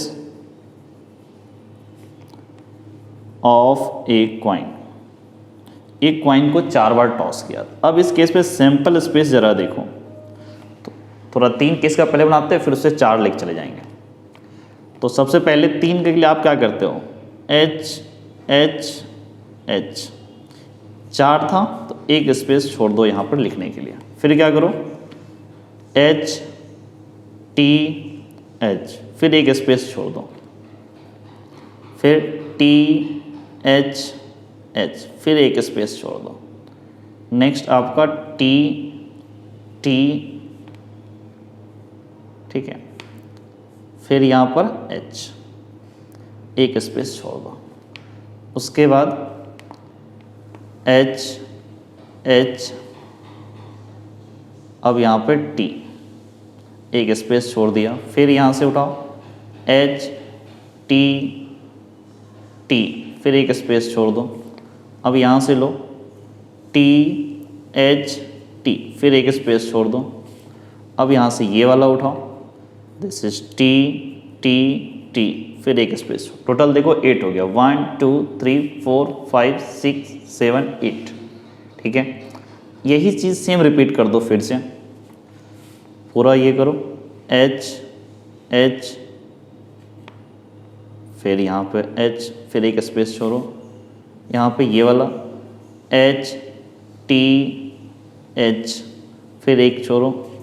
यहाँ पर T H H, फिर अब ये वाला T T H,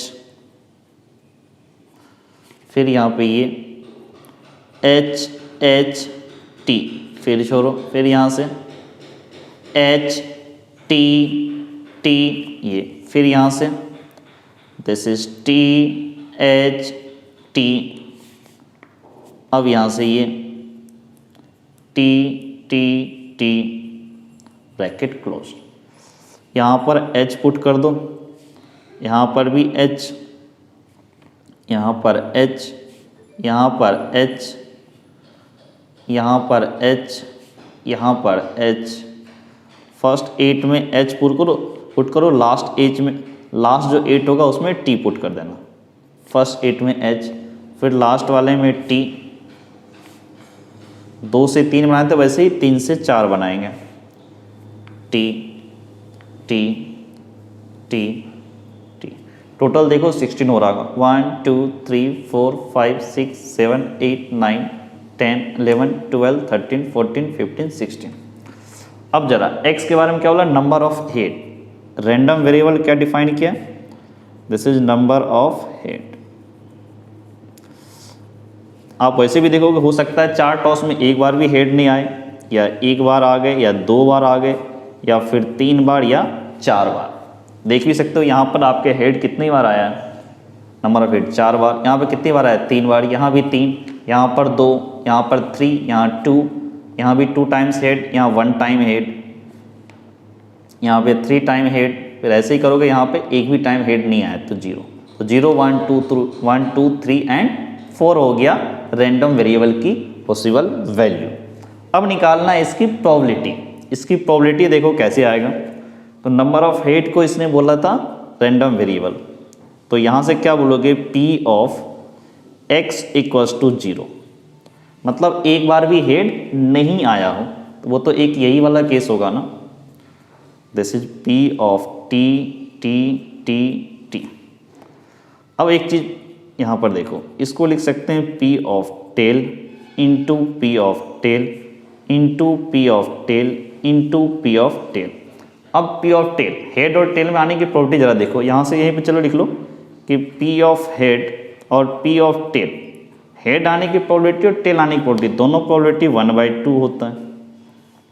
अब यहाँ पे पुट कर लो तो क्या हो जाएगा 1/2 टू पावर 4 होगा, सब 1/2 तो दिस इज 1/16। अब p of x equals to 1 करो, x इक्वल्स टू 1 कब कब आएगा, क्या बोला, हेड को इसने रैंडम वेरिएबल माना था, हेड एक बार आना चाहिए। तो आपका हेड एक बार देखो कहाँ कहाँ आया है, यहाँ भी 2 है, यहाँ पर एक हेड आया है, एक बार हेड आने वाले केस कहाँ, एक यहाँ पे आया है, फिर हेड यहाँ पे आया है, फिर यहाँ पे आया है। ये 4 केस हैं जहाँ पर हेड एक बार आया है। तो इसको क्या लिखोगे, P of TTTH plus P of TTHT, फिर P ऑफ HTTT, फिर एक यहाँ से P ऑफ THTT। हेड एक बार आया, वो सब केस आ गए। अब देखो सबकी प्रोबेबिलिटी, इसको क्या लिखेंगे, P of T into P of T into P of T into P of H। ठीक है, अब इसको ज़रा देखो, तो P of T into P of T into P of H into P of T, फिर इसकी probability P of H into P of T, फिर P of T into P of T, फिर यहाँ से P of T, P of H, P of T into P of T।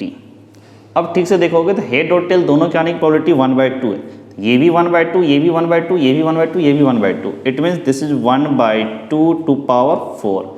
Same logic से ये भी 1/2 to power कितना हो जाएगा 4, ये भी 1/2 to power 4 and this one is also 1/2 to power 4। इसका मतलब ये क्या होगा, न्यूमरेटर हो गया 4 टाइम्स 2 टू पावर 4। तो यहाँ से क्या बोल सकते हो 4/16 या फिर 1/4। ये x इक्वल्स टू 1 आ गया। अब जरा p of x equals to 2 निकालो, तो p of x equals to 2 चला देखो कि यहाँ से हम लोग करते हैं, ठीक है। p of x equals to 2, x equals to 2 कहाँ से आएगा, 2 बार हेड कहाँ कहाँ आ रहा है, 2 बार हेड एक यहाँ पर आया, 2 बार हेड फिर यहाँ पे आया, फिर 2 बार हेड आपको यहाँ पर भी है, फिर यहाँ तो 3 टाइम है, यहाँ पर 2 बार हेड आया है। उसके बाद देखो 2 बार हेड यहाँ पे, यहाँ पर और यहाँ पर, फिर आपको यहाँ पर भी 2 बार हेड आया है और 2 बार हेड आपको यहाँ पर भी आया है।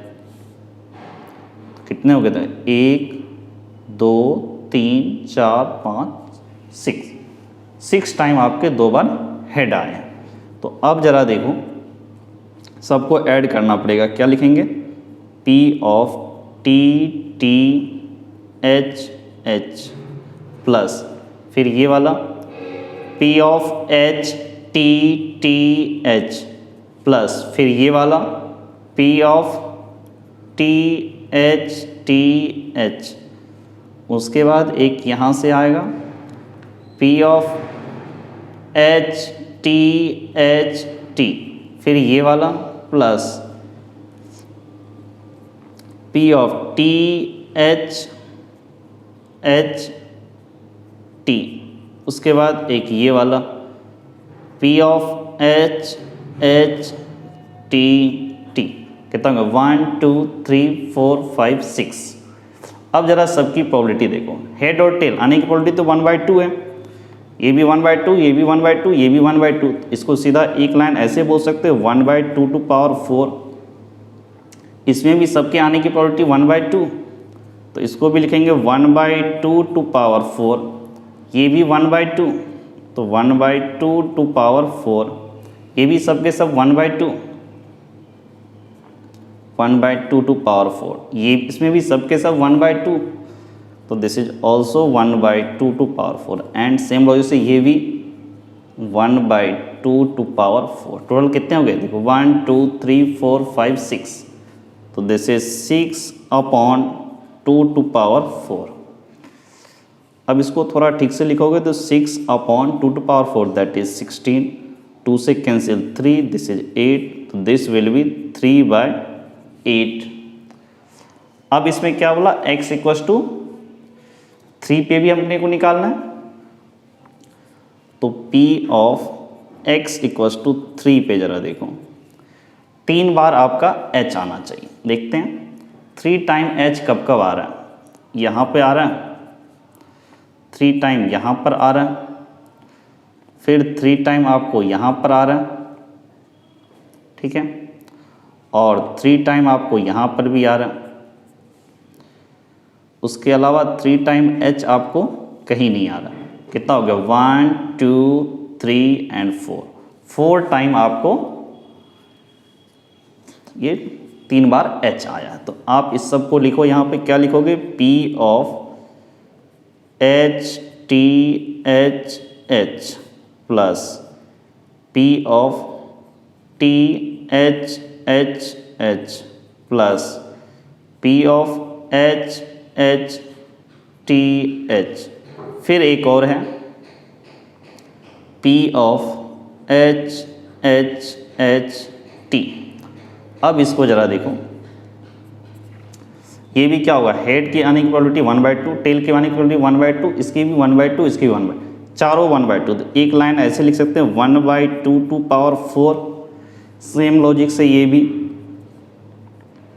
1/2 to power 4, and this is also 1/2 to power 4, this is also 1/2 to power 4।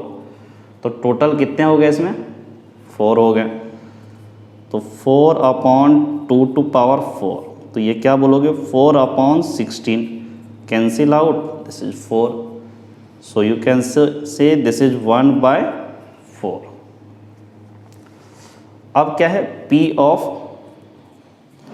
x equals to 4, वो आपको एक ही प्रोबेबिलिटी होगा p of t t t t, तो इसमें भी क्या होगा p of t into p of t into p of t into क्या बोलोगे p ऑफ t। टोटल कितना 1/2 1/2 1/2 1/2, तो 1/2 टू पावर 4 या फिर 1/16। अब इसका प्रोबेबिलिटी डिस्ट्रीब्यूशन देख लो, इसका प्रोबेबिलिटी डिस्ट्रीब्यूशन क्या होगा, this is x and this is p of x, तो ये वैल्यू 0, ये वैल्यू 1, ये value 2, this is 3, this is 4। अब देखो सबकी प्रोबेबिलिटी लिख लेते हैं। x इक्वस टू 0 पे प्रोबेबिलिटी कितना आया था देखो 1/16 आया था, दिस इज 1/16, और 1 पे कितना आया था 1/4 प्रोबेबिलिटी, 2 पे कितना आया था 3/8 प्रोबेबिलिटी, और x इक्वस टू 3 पे प्रोबेबिलिटी 1/4, और 4 पे प्रोबेबिलिटी 1/16। ऐड करना चाहोगे तो भी होगा, सब कैल्शियम ले लो, तो यहाँ पे 1 यहाँ 4 होगा, 4/16 बनाने के लिए 4 + 1 5, यहाँ पे 6 5 6 11, 11 + 4 15 + 1 16, 16/16 इक्वल्स टू 1। तो ये क्वेश्चन नंबर 4 का सॉल्यूशन था। इस क्वेश्चन नंबर 4 के सॉल्यूशन के साथ हमारा ये एक्सरसाइज 13.4 को आज यहीं कंप्लीट करते हैं। नेक्स्ट वीडियो लेक्चर में क्वेश्चन नंबर 5 से स्टार्ट करेंगे। Okay, thank you.